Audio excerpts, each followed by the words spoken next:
Welcome to this session with Dianna Booher, author of more than 40 books published in 23 countries in 16 languages. Dianna works with organizations to improve their communication, oral, written, interpersonal, and organizational. You'll hear practical principles that she shares in interviews with Good Morning America, NPR, The Wall Street Journal, and Forbes. Go to Booher.com to receive her Communication Tip of the Month and other training resources. An old Cantonese proverb warns, "Watch out for the man whose stomach doesn't move when he laughs." Body language is so much a part of our communication that any picture of rapport would be out of focus without some attention to voice, visual presence, and a vivacious personality. What you see is what you get, on the used car lot and with most colleagues. I'm Dianna Booher, and this program is all about what your body language and voice say about your attitude and personality, and how much others read between the lines when they talk to you face to face. We'll focus on how you can use your body language and voice to get what you want from others, to make that all-important connection, to build rapport, and motivate people to act.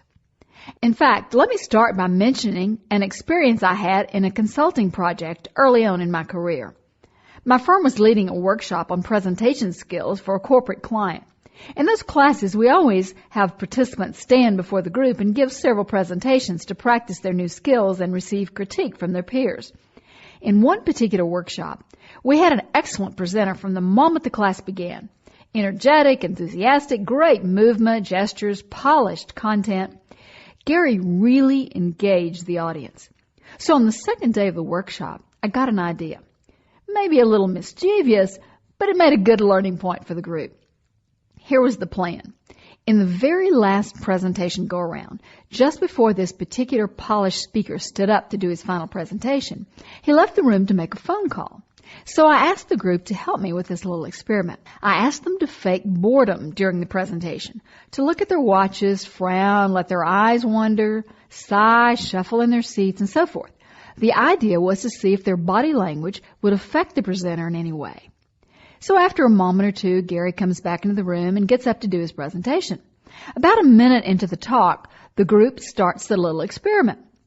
Gary's audience is shuffling, digging through handbags, playing with their cell phones. As all this is going on, Gary grows more and more flustered. He keeps trying different things to regain their attention. At first, he moves more. He makes bigger gestures. They continue their bored body language. So then Gary begins to try to engage them by raising his voice. He inflects key words. Sample complete. Ready to continue?